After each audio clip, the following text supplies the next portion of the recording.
2025, Tuesday. And I welcome everybody here to this beautiful live this morning. This is a radio broadcast, that's why there are no visuals. So I welcome you here, and we shall get started with our morning global breakdown. And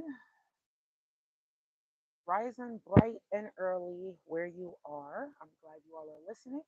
Blessings to you today. May your morning coffee be strong and clear, and your heart steady as we unpack the world's headlines in one unbroken dispatch. Now, straight through, here's what's happening across the globe and right here at home. I have my co host, Baby Victor, in the background just in case he has something to say. And at the top of the world economy, the IMF raised its 2025 global growth forecast to 3%, up from 2.8%, warned of mounting risk from unpredictable U.S. tariffs, calling them, quote, supply shocks, end quote, that drive inflation and uncertainty. Markets opened strong today with U.S. indices up and London FTSE near record levels, according to The Guardian, the Times.co.uk, and also three other reputable sources. Meanwhile, a recently finalized US-EU trade deal avoids skyscraper level fallout yet imposes 50% tariffs on many EU goods, boosting the US dollar to its strongest week of the year, but raising pressure on corporate profit margins. That's according to Reuters and seven other reputable sources. In the US, the S&P 500 and NASDAQ futures trend higher, although United Health shares dipped 1.5% after cutting its full year outlook, and UPS stock slid 4% following disappointing earnings. In big moves, Union Pacific announced an 85 billion acquisition of Norfolk Southern, creating America's first true transcontinental railroad across 43 states. That's according to Investopedia.com, five of the reputable sources. On the environmental front, the administration's EPA has announced plans to overturn the 2009 endangerment finding. Hola, Brentley, welcome to the program. That classified greenhouse gases as harmful under the Clean Air Act. A move critics fear will roll back climate progress and spur legal challenges, according to Axios and six other reputable sources. Welcome, Amber Long. Good morning.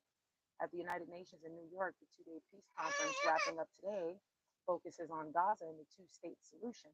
France, Saudi Arabia, and others are pushing new recognition of Palestinian statehood and the mounting humanitarian crisis, according to Wikipedia and seven other reputable sources. Speaking of which, Gaza faces what the Global Hunger Monitor calls a, quote, worst case scenario of famine, end quote. Israeli forces have killed dozens across the strip today, and the death toll since October 2023 has surpassed 60,000. Aid demand immediate humanitarian access to avert further calamity, according to democracynow.org and eight other reputable sources. Now, Russian airstrikes hit a prison in Ukraine's Zaporizhia region, killing at least 17 inmates, along with another three at a hospital in Dnipro, including a pregnant woman. U.S. President Trump this morning renewed a 12-day deadline for Russia to agree to a ceasefire or face new sanctions, according to the now.org and Reuters and 10 other reputable sources. Back in Manhattan, the investigation continues into Monday night's mass shooting at 345 Park Avenue. Shooter Shane Tamora killed four, including an NYPD officer, Dendreo Islam, and a Blackstone executive before turning the gun on. A note suggests he blamed the NFL for a brain injury tied to Steve, though he was never a professional player, according to The Guardian and the Times.co.uk and five other reputable sources. In conservation news today, International Tiger Day, underscoring World War efforts to protect tiger habitats and species. India leads the charge, having doubled its tiger population in the past decade. Global theme echoes tigers, safe forests, and safe life. That's according to the Economic Times, IndiaTimes.com, and IndiaTimes.com itself, and 12 other reputable sources. On the frontier of discovery, scientists unveiled unprecedented views. The sun told thousands of eclipsing binary star systems and a newly hemophyseum organelle inside human cells, AI chip breakthroughs, and interstellar objects, all at the United Nations Declaration of 2025, National Year of Quantum Science and Technology. That's according to Wikipedia and 12 other reputable sources. So, there you have it. That's your global snapshot, sliced across economics, geopolitics, science, and human stories, all wrapped in one rising sun update. Blessings to your morning and strength for your journey today. And keep your spirit steady, your questions alive, and your compassion wide. If you all do so, please subscribe. It is free to do. Please help me get to 1,000 subscribers so I can keep the news coming on a daily basis. Well, that's the world. Serve straight. And please tune in a little bit later for more. Again, I appreciate you all being here. I would love to do a program where I would like to get you all's opinion, um, but I need enough people to want to participate and for me to have them as a guest here on the program. So, if you all would like to participate, if for discretion purposes, you can put a comment in the video, say I would like to participate, and then I can reach out to you and we can figure it out from there.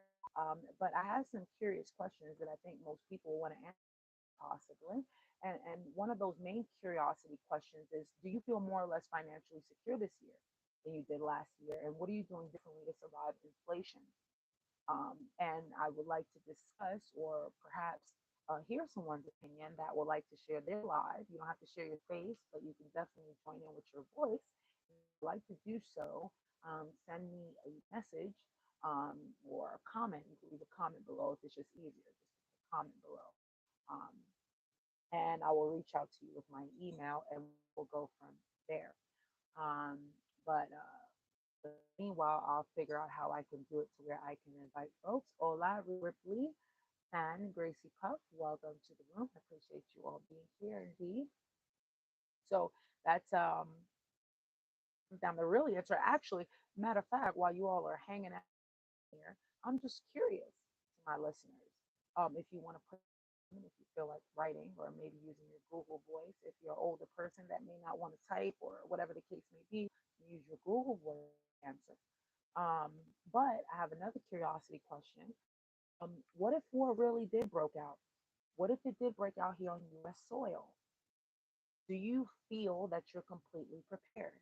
If war broke out right now on the mainland, do you feel that you are prepared? Um, Good questions that I definitely, and I have much more that I would like to interact with folks, but I'm going to make sure that I have the right setup so then if folks want to join in, they can do so at any moment. I'll figure out how to do the whole setup shebang, figure it all out. Um, but I'll go ahead and make sure that I figure something out so all of us can have opinions in here without having to do a chat because I would definitely like to do a live. Um, if you are interested in doing a Zoom without showing your face, you can also again leave a comment and I will leave my email and we'll get together on that and then you can answer the question, your opinion without showing your face and then I can put you here on my channel so other folks your opinion and so definitely leave a comment below if you participate and might be maybe 5 minutes at a time. If you like to participate, definitely leave me a comment below on any one of my videos. I'm always checking, always looking out. Thank you all for the program. You have a beautiful and blessed day. Thank you all for listening.